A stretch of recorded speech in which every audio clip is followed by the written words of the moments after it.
নমস্কাৰ জয় হিন্দ সকলোকে স্বাগতম জনালো মন্টু ডিফেন্স আসামলৈ এটা বহুত ইম্পৰ্টেন্ট ভিডিও লৈ আহিছো অসম পুলিচৰ interview physical standard test and physical efficiency test কোনটো তাৰিখৰ পৰা আৰম্ভ হ'ব অসম পুলিচৰ ফিজিক্যাল টেষ্ট অক্টোবৰ মাহত হ'বনে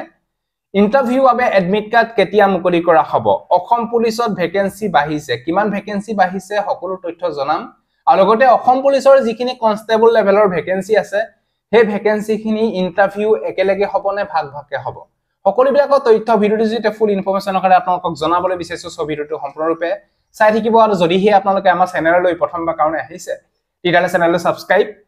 কৰি লব আৰু যদি আপোনালোকে আমাৰ WhatsApp বা Telegram গ্ৰুপত যদি জয়েন হ'ব বিচাৰে জয়েন হ'লক তাতে ভাৰত চৰকাৰৰ চাকৰি অসম চৰকাৰৰ চাকৰি যিকোনো ধৰণৰ আপডেট আপোনালোকে তাতে আমাৰ WhatsApp গ্ৰুপতে বা Telegram গ্ৰুপতে পায় থাকিব আৰু অসম পুলিচৰ এডিআৰই আৰু আসাম পুলিচৰ মক টেষ্ট ইতিমধ্যে আমি 45 টা WhatsApp গ্ৰুপত দি দিয়া হৈছে যদি দিব বিচাৰে দিব পাৰে একেবাৰে ফ্ৰীকে দিয়া হৈছে আৰু ডাইৰেক্ট যদি মক টেষ্ট দিব বিচাৰে মক টেষ্টৰ লিংক ভিডিও ডেসক্ৰিপচনত দিয়া আছে গৈ পিনে আপোনালোকে চেক কৰি ল'ব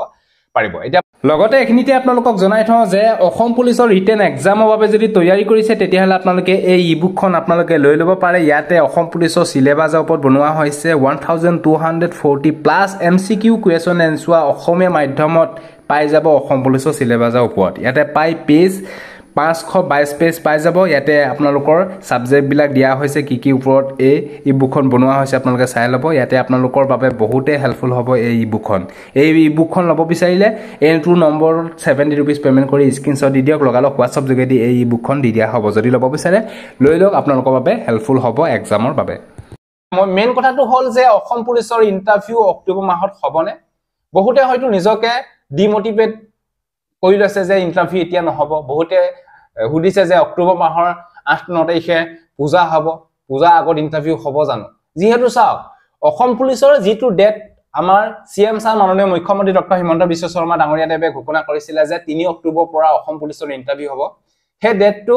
সকলোবিলাক চাই মেলি হে ডেটটো ঘোষণা কৰিছে এখন মিটিং বহিছিল আপোনালোকে গম পাইছে হে মিটিংত এডিআৰই যিখিনি আপোনালোকৰ গেট 3 গেট 4 ডেট আছিল ইন্টাৰভিউ ডেট যি আপোনালোকৰ এক্সাম হ'ব হে এক্সামৰ ডেট এদিনাই ঘোষণা কৰিছিল আৰু অসম পুলিচৰ যিটো আপোনালোকৰ ফিজিক্যাল টেষ্ট হে ফিজিক্যাল টেষ্টৰ ডেট হে হেদিনাই ডেটটো ঘোষণা কৰিছিল নিশ্চয় গম পাইছে এখন মিটিং বহিছিল হে মিটিংত হয়তো বহুত ডাঙৰ মানুহ আছিল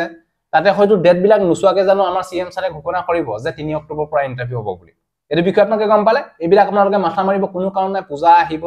পূজা আছে এইবিলাক আপোনালোকে মাথা মাৰিব কোনো কাৰণ নাই পূজা হৈ থাকিব আৰু ইন্টাৰভিউ আপোনালোকে হ'ব বুলি আপোনালোকে ধৰি লওক 3 অক্টোবৰ পৰা এটো বিষয় আপোনালোকে গম পালে নিজকে আপোনালোকে নিজে ডিমোটিভেট হৈ লৈছে যে ইন্টাৰভিউ নহব বুলি নিশ্চয় গম পাইছে আপোনালোকৰ টাইমটো একেবাৰে শৰ্ট হ'বলৈ গৈ আছে কাৰণ আজি 1 তাৰিখ হৈ গ'ল 1 ছেপ্টেম্বৰ হৈ গ'ল আপোনালোকৰ হাতত একেবাৰে টাইম নাই আৰু খুব কম দিনৰ ভিতৰতে আপোনালোকৰ নটিচ আহি যাব SLPRB অফিচিয়েল সাইটত যে আমুক তাৰিখৰ পৰা এডমিট কাৰ্ড ডাউনলোড কৰিব পাৰিব এটো বিষয় আপোনালোকে গম পালে ডাইৰেক্ট হয়তো আপোনালোকক নটিচ দি দিয়া হ'ব আপোনালোকক 15 দিন বা 10 দিনৰ আগত আপোনালোকক নটিচ দি দিয়া হ'ব যে আপোনালোকৰ কোনটো তাৰিখৰ পৰা এডমিট কাৰ্ড আহিব বা কোনটো তাৰিখে এডমিট কাৰ্ড ডাউনলোড কৰিব পাৰিব তাৰ বাবে এখন ডাইৰেক্ট নটিচ আহি যাব SLPRB অফিচিয়েল সাইটত এটো বিষয় আপোনালোকে গম পালে ইন্টাৰভিউ অক্টোবৰ মাহত অনুষ্ঠিত হ'ব বুলি আপোনালোকে ফিজিক্যাল টেষ্ট কৰি লওক আৰু ইন্টাৰভিউ অক্টোবৰ মাহতে অনুষ্ঠিত হ'ব আমাৰ সিএম ছাৰে যিহেতু ইতিমধ্যে ডেট ঘোষণা কৰিলে এই বিষয়ে আপোনালোকে গম পালে ক্লিয়াৰ অসম পুলিচৰ ইন্টাৰভিউ বাবে এডমিট কাৰ্ডৰ নটিচ হয়তো খুব কম দিনৰ ভিতৰতে এটো মাহৰ 15 তাৰিখৰ ভিতৰতে আপোনালোকৰ নটিচ আহি যাব আৰু লগতে অসম পুলিচত ভ্যাকেন্সি বাঢ়িছে কাৰণ আপোনালোকে গম পাইছে অসম পুলিচত যেতিয়া এডভাৰটাইজমেন্ট মুকলি কৰা হৈছে তাত প্ৰায় 5300 টা ভ্যাকেন্সি আহিছিল আৰু তাৰ লগতে যিখিনি 2023 চনৰ ভ্যাকেন্সি পায় আপোনালোকৰ এপিআৰৰ ভ্যাকেন্সি পায় 333 টা ভ্যাকেন্সি আছিল হেখিনি ভ্যাকেন্সি মিলাই মেলি পায় আপোনালোকৰ 5607 মান ভ্যাকেন্সি হ'লগে আৰু বাকি এতিয়া আমাৰ সিএম ছাৰে যিখন এখন আপোনালোকক সাত দিছিলে হে সাতখনৰ উল্লেখ কৰিছে যে অসম পুলিচত পায়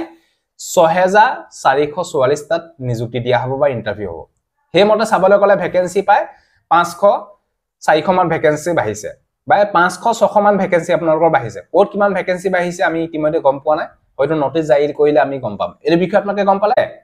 অসম পুলিচৰ যিখিনি কনষ্টেবল লেভেলৰ ভ্যাকেন্সি আছে সেই ভ্যাকেন্সি খিনি ইন্টাৰভিউ একেলগে পিটিএন পিএসটি একেলগে হ'ব এপিআৰ হওক বা এবিএন ইবি কনষ্টেবলে হওক তাপা আপোনালোকৰ বুটমেনে হওক